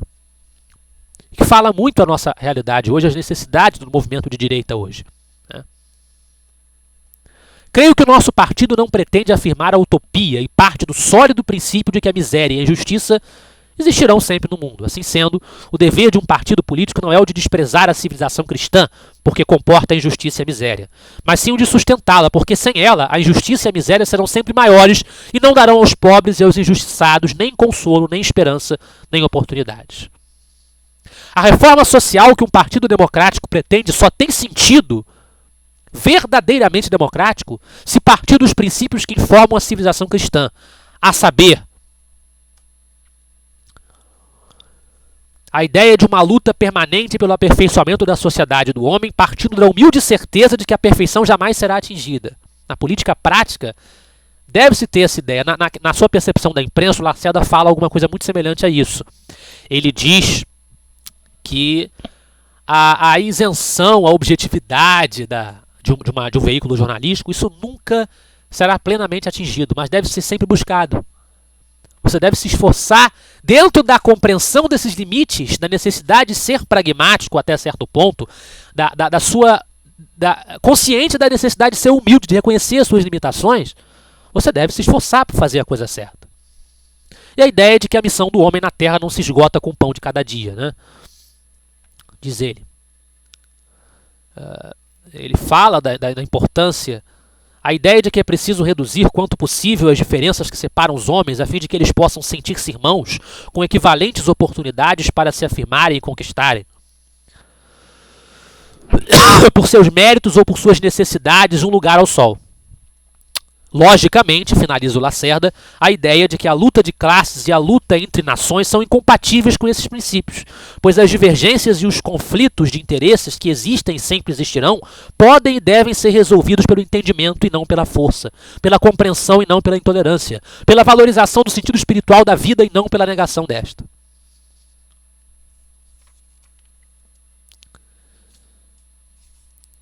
Em seguida, o Lacerda dedica um trecho, uma parte considerável do capítulo para falar sobre o nacionalismo e sobre o economicismo, que são as coisas com que a UDN deveria se confrontar. Ele diz que o economicismo, a ideia de que a economia, o econômico é a base de todas as coisas, a noção de que existe uma infraestrutura econômica sobre a qual assentam todas as superestruturas, é como o Lacerda define, e é o pensamento de muitos socialistas, de muitos marxistas, que reduzem tudo, a vida humana, a classes sociais, a categorias econômicas, socioeconômicas, né? É uma ideia absurda, diz o Lacerda. E ele tem razão. É uma ideia que despreza a pluralidade humana, despreza as contribuições da criatividade humana, a diversidade moral dos homens. O homem não vai ser o que ele é por conta da sua classe social, por conta da posição que ele ocupa, da abastança financeira de que ele disponha. Isso não limita o homem fatalmente a um destino. E é isso que a UDN deveria defender, é isso que o Lacerda defendia. A UDN deve reagir contra esses cacuetes e formular, doutrinária e programaticamente, ainda mais na prática de cada dia, posições atualizadas, comportando mais imaginação do que o simplismo dos meio-marxistas ou marxistas e meio, que repetem em plena democracia slogans totalitários sem saber que o são. Então Lacerda, ele defende uma visão espiritualizada do homem. Isso se baseia, é claro, na sua religião, ele é católico. Mas não fala apenas aos católicos, fala a todos aqueles que entendem a dimensão psicológica, emocional, moral, social, da psicologia social do homem, que ele não está restrito e limitado a fatores externos, econômicos, a delimitações financeiras ou econômicas. É essa visão mais holística, mais geral, mais ampla da realidade social que Lacerda convida os seus leitores e convidava o UDN a seguir. Examinou então, finalmente, nesse artigo, a questão do nacionalismo. O Lacerda diz que não coloca a nação acima de tudo. Considera o nacionalismo, entendendo-se nacionalismo como uma ideologia que visa colocar a nação acima de tudo, uma noção totalitária. Ele diz: a nação está abaixo da pátria e até esta abaixo do homem. Tudo o que o homem criou desde que foi ele próprio criado destina-se a servir a sua liberdade de escolha, a sua razão, a sua vida natural e para os crentes, né, os religiosos, a sobrenatural. Né? A nação é uma dessas criações. Então ela não pode ser colocada acima de tudo.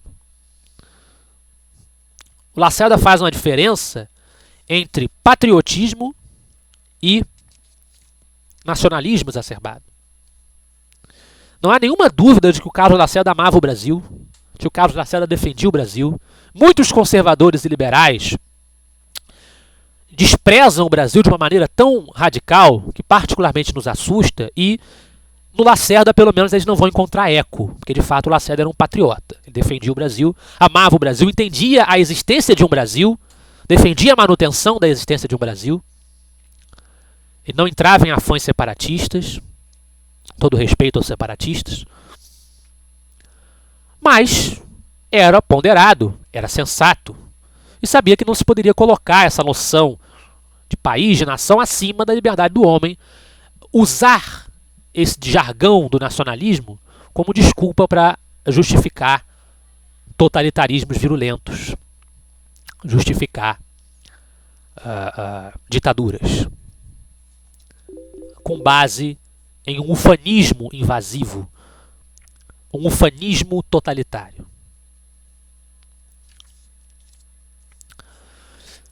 E como nós dissemos, ele vai falar de Cuba, né? Tem uma passagem que ele fala de Cuba, como nós vamos voltar para um artigo falando sobre Cuba mais à frente, nós vamos pular isso. Nós vamos pular. Tem um trecho em que ele fala dos idiotas úteis. É uma expressão que a gente costuma dizer. Ele se referiu a isso naquela época. Ele disse que a essa altura, por mais que me pareça necessário esclarecer certos pontos, não tenho dúvida de que as ideias que aqui procuro resumir serão desfiguradas, se não na convenção, em cujos resultados agora ou mais tarde ainda confio, a convenção udenista, né? Mas depois dela e fora dela, pela máquina de propaganda montada em toda a imprensa, pelos comunistas e pelos seus agentes, como dizia Lenin, pelos idiotas úteis, encontradiços nas assembleias e nas repartições, nas forças armadas e nas civis, no meio estudantil ainda mais do que no meio operário, no meio patronal assim como no meio político.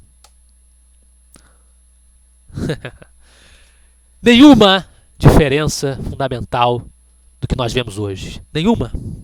Os idiotas úteis continuam sendo a grande força de sustentação das ideias socialistas e comunistas. Infelizmente, continuam sendo.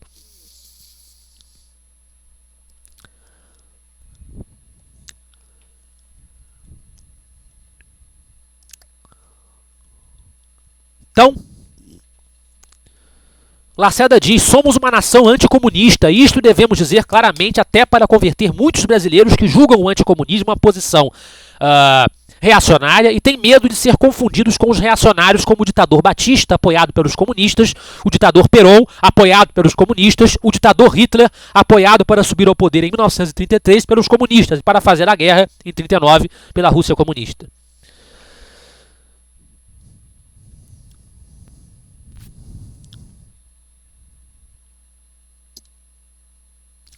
Não por mim que não digo novidade aos udenistas, até porque foi com essas ideias claramente expressas que cheguei ao governo pelo voto da maioria. Em meio a uma campanha de calúnias e de infâmias da maioria, de infâmias as mais cruéis e as mais torpes, que me tirou não poucos votos, conduzida pela malta sem escrúpulo que serve a Rússia em nome do nacionalismo, como serviram tantos a ditadura do Estado Novo, em nome de quê, se não do mesmo nacionalismo. Esses hoje são comunistas como foram ontem fascistas.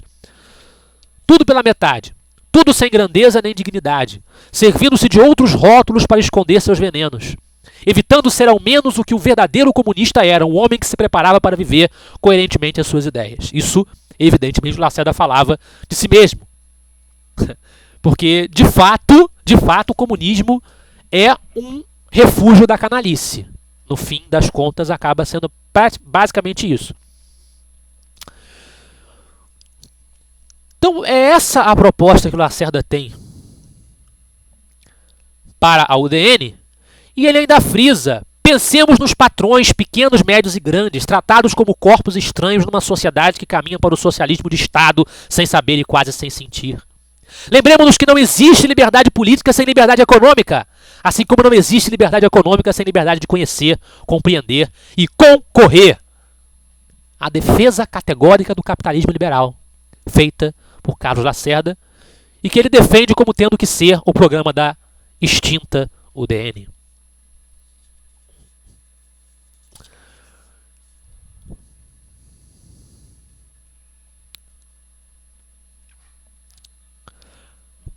E ele fecha esse artigo com um trecho falando sobre planejamento e liberdade.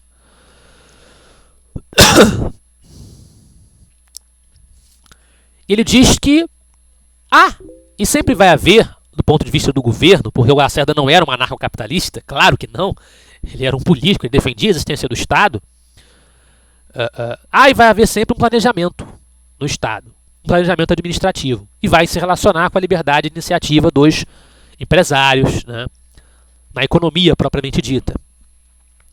A condição do planejamento sem liberdade é o Estado totalitário, e a condição da liberdade sem planejamento é a anarquia, diz o Lacerda. Em ambos os casos, a desordem nos espíritos e a desordem nas ruas. Então, o Lacerda, ao mesmo tempo em que ele ataca o planejamento centralizado, ele também não ataca a existência do Estado e a sua limitação às funções que lhe devem caber. Ele é ponderado. E nos convida a sermos ponderados também.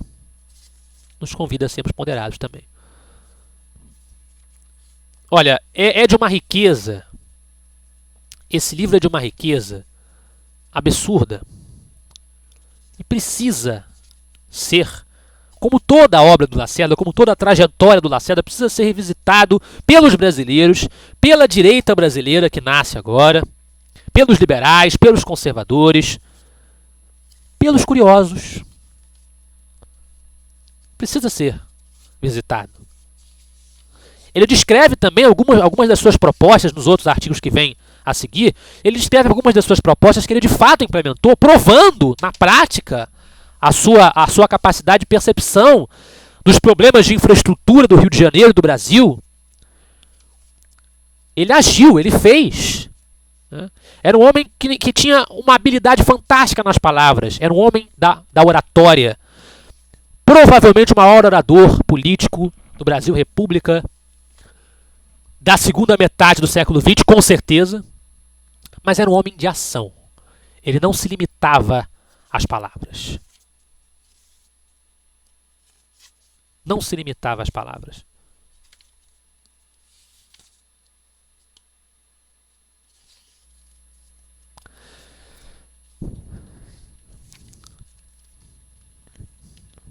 A liberdade, diz ele num artigo, nós não podemos deixar de citar, nós estamos folheando e achando alguns trechos que nós poderíamos ainda mencionar, no artigo chamado A Inquietação Política e Social na América Latina, o Lacerda fala aquilo que nós já constatamos, que é a questão da cultura anglo-saxônica como promotora da liberdade individual, um pouco diferente do que aconteceu na América Latina. Ele diz que a liberdade para a América Latina é um ideal a atingir. Na América Inglesa é um ideal realizado, sempre em processo de evolução. Há tanto tempo se desfruta aqui a liberdade com responsabilidade, ele estava nos Estados Unidos, que os desvios e os contratempos que sofrem uma e outra, a liberdade e a responsabilidade, não alteram a confiança tão sólida numa e noutra, que até se dão aqui ao luxo de não usar a liberdade que se recebe ao nascer. O horror à controvérsia, fora dos círculos de vanguarda, aqui, só é tão perigoso quanto o horror à concordância nos países latino-americanos. Então,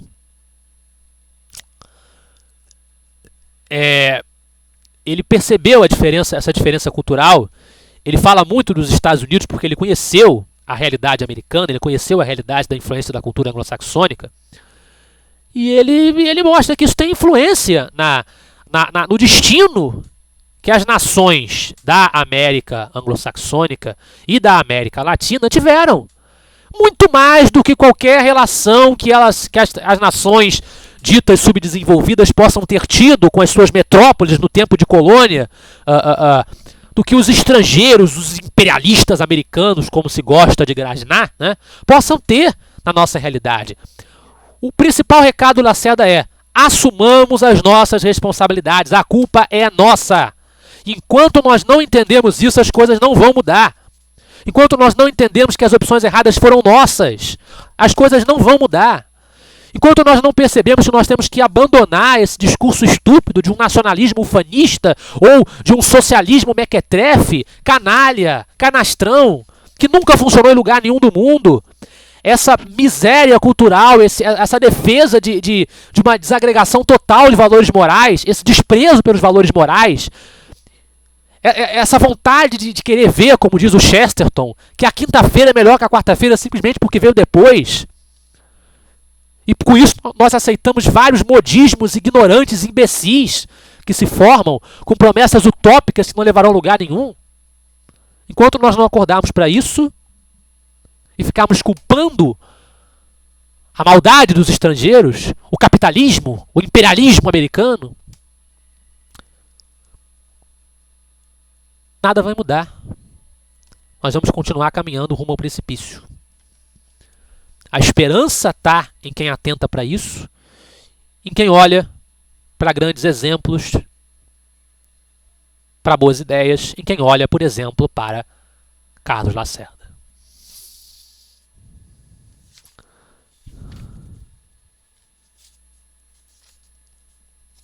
Como nós dissemos, o Lacerda fala sobre Cuba. Num primeiro momento, o Carlos Lacerda era simpatizante do Fidel Castro, porque achava que era uma pessoa que se rebelava contra uma ditadura com que ele não simpatizava. O que foi um erro, e ele claramente percebeu isso, fazendo críticas, ataques virulentos ao Fidel Castro, às restrições da liberdade que foram impostas pelo comunismo cubano.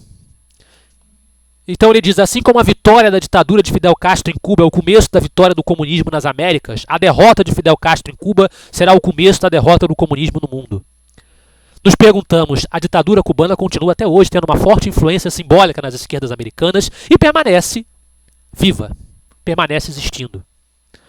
Se isso acontece, a América Latina é a prova definitiva de que o comunismo e as suas misérias morais, econômicas e sociais não foi superado.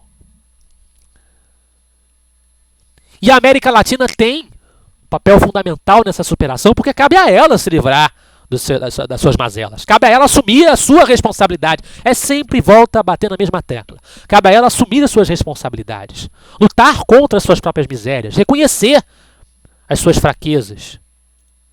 E enfrentá-las. Enfrentá-las. E só nesse momento é que se poderá dizer, segundo Lacerda, que o comunismo foi derrotado. O Lacerda então se dedica a desmistificar várias mentiras que foram contadas sobre Cuba. Ele mostra que como ainda até hoje são contadas, né? Como até hoje são contadas. Nós sabemos que isso não tem nada de incomum, uma ditadura se legitimar sob discursos fraudulentos, sobre discursos lamentavelmente simpáticos a ela, porque ela mexe com esse ideário utópico, essa busca de um mundo perfeito, de um mundo novo, promete libertar o homem das suas misérias, das suas fraquezas, para no fim das contas submetê-lo à mais cruenta, a mais persistente das escravidões. Lacerda viu isso. O Lacerda lutou contra isso a vida inteira. Ele diz no artigo Cuba humilhada e exaltada. A civilização que progride, a cultura que se difunde, o desenvolvimento da técnica, a crescente libertação do esforço muscular, o progressivo aumento do lazer, a consolidação da estrutura econômica e a extrema mobilidade social de cada um dos nossos povos nas Américas, a sua extrema mobilidade que não se aprisiona na arrumação por classes, tudo em redor de nós é um vivo desmentido dos vaticínios pseudocientíficos de Marx, iludido no século XIX. É como se disséssemos há muitos séculos passados pelos fenômenos peculiares da primeira Revolução Industrial. É uma pena, Lacerda, é uma pena que esse caminho não tenha sido seguido de fato. Né? A gente vê que é um homem que não se deixava levar pelo pessimismo, mas infelizmente as opções foram erradas. As opções dos países da América Latina foram erradas. E são até hoje. A política para o comunista é apenas a continuação da guerra. Tratar o comunismo, pois, como se ele fosse apenas uma ideologia é um erro. Pior ainda é o erro daqueles que o tratam como uma ideologia para o futuro. Como ideologia, o marxismo desmentiu-se por tudo que o mundo hoje constrói. Por isso mesmo, para justificar-se, o comunismo precisa primeiro destruir o mundo. E é isso que ele faz. E é isso que os socialistas fazem. O que sobra do comunismo já não é nenhum programa, é uma doutrina apenas. E como doutrina, o que o sustenta é uma fé. Uma fé com sinal negativo, mas uma fé. Por isso é que não são fiéis, mas são fanáticos os comunistas. Por isso é que a luta contra o comunismo exige também uma fé. Uma convicção lúcida e profunda, a coragem de sustentá-la contra a tentação do desânimo e a alucinação do desespero. Fácil é dizer que alguns anticomunistas desmoralizaram a luta contra o comunismo porque o viram demais em toda parte, em toda gente. E porque o combateram para sustentar a iniquidade, para conservar a injustiça, preservar a desigualdade, fortalecer a tirania reacionária. Sei. Acredito que alguns tenham exagerado e que apenas reproduzam também em forma negativa o fanatismo, que é ao mesmo tempo a força e a fraqueza dos comunistas. Mas antes de exagerar, eles viram comunistas onde havia comunistas. E se os que não exageram também tivessem visto, não teria havido o acordo de Alta e não teriam sido entregues ao domínio comunista nem a Europa Oriental, nem a China continental. Hoje, também alguns perguntam se não estamos vendo o comunismo demais em toda parte. Se não estaremos chamando também de comunistas os demagogos, os covardes e os confusos, que não têm coragem para se definir, ou não têm lucidez para fazê-lo, ou sequer têm interesse em ir ao fundo da questão. Não. Bem sabemos distinguir os falsos liberais que pretendem tratar os comunistas como se fossem simples ideólogos. Esses são reacionários disfarçados, dos tais que tratam bem os comunistas e mal os trabalhadores. Assim, por exemplo, aqueles que nesse momento exportam para Cuba, exportam para a ditadura cubana. Ganham dinheiro ajudando a manter um ditador que ameaça a vida dos próprios filhos desses exportadores da coexistência. Olha que coisa. Hoje nós estamos ajudando, nosso governo está ajudando a ditadura cubana, financiando portos. Financiando portos. Servem assim ao comunismo hoje como ontem serviram seus iguais, porque são homens de pouca fé e usam a liberdade com tão fraca convicção que se dispõem a entregá-la na esperança de assim conservar um simulacro dela. Eu participo da opinião daqueles como vós que têm certeza que a ditadura de Fidel Castro cairá, e vou além. Ainda que o comunismo suba no mundo, em Cuba Fidel Castro cairá. Os comunistas já estão esvaziando o homem legendário que traiu sua própria legenda. Quando o seu ciclo estiver completo e ele houver dado de si tudo o que os comunistas quiseram, vão deixá-lo cair. Bem sei que a ditadura de Fidel Castro só cairá pela própria ação dos cubanos, pois se não for assim terá de ser, pouco mais tarde, qualquer dia pela guerra aberta, a que em defesa própria cada uma de nossas nações será arrastada. Eis um motivo a mais para ajudarmos os cubanos livres, assim também denominando aqueles que em plena escravidão se recusam a viver escravos na sua pátria. Além da solidariedade, até por egoísmo, é preciso ajudar os cubanos, porque eles fazem por suas próprias mãos, por sua própria pátria, aquilo que teremos de fazer pela nossa, se os não ajudarmos a fazer por todas as que restam livres. Mas também sei quanto vale a solidariedade internacional. Para demonstrá-la, basta citar os próprios companheiros, ou melhor diria, os antigos companheiros do próprio Fidel Castro.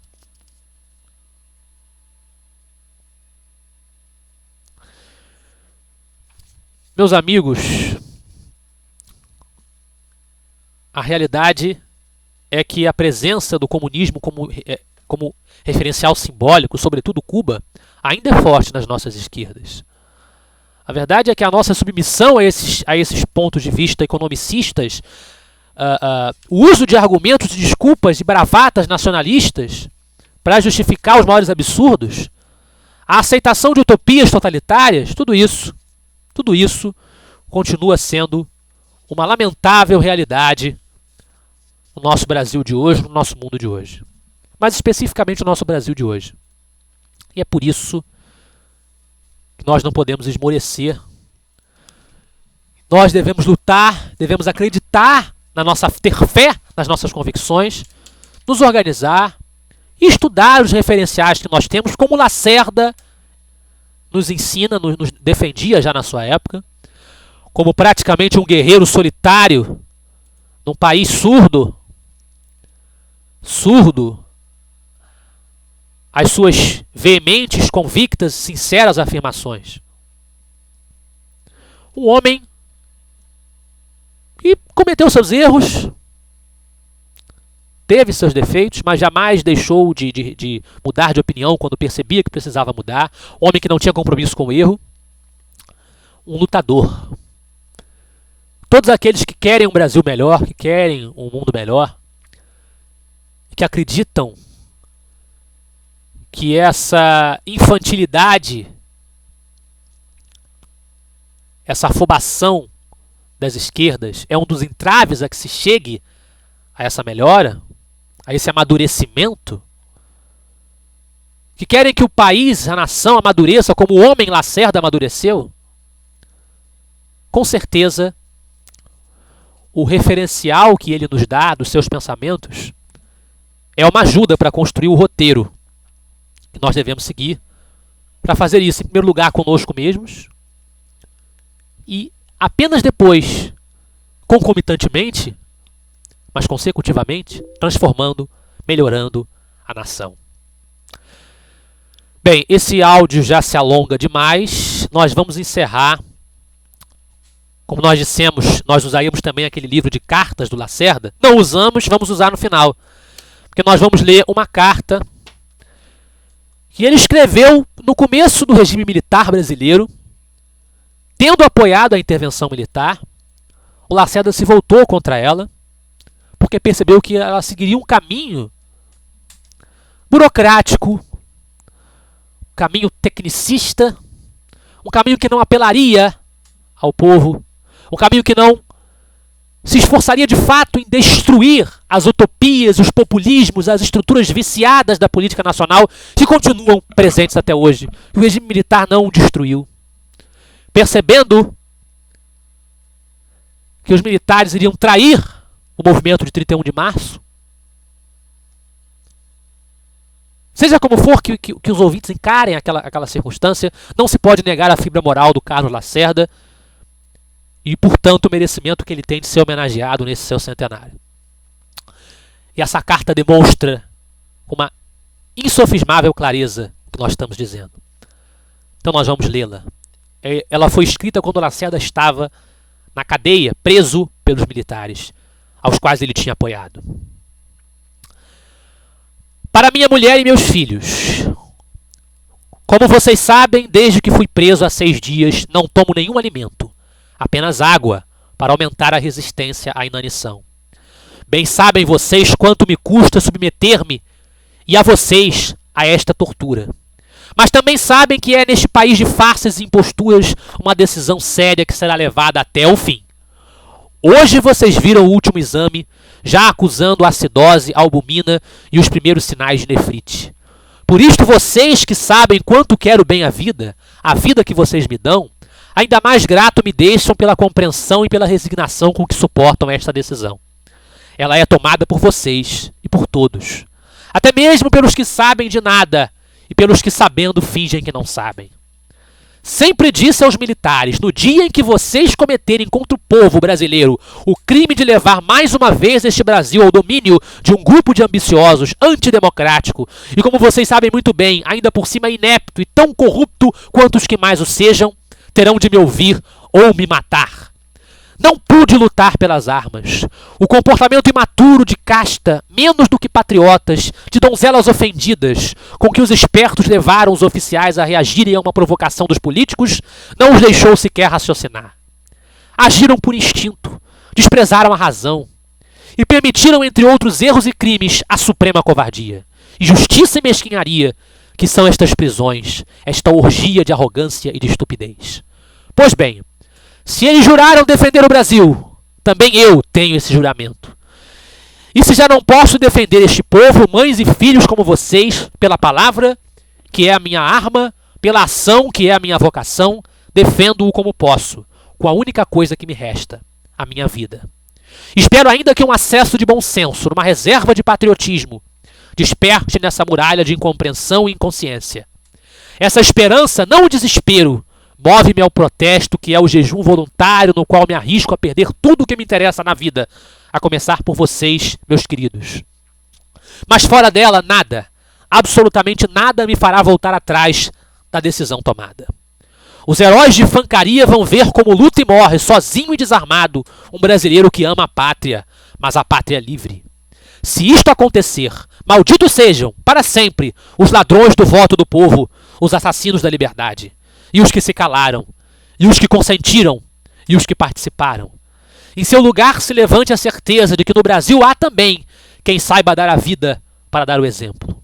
Um beijo do seu marido e do seu pai, Carlos. Não nos calemos, não consentamos e, acima de tudo, não participemos. Viva Carlos Lacerda, viva o Brasil!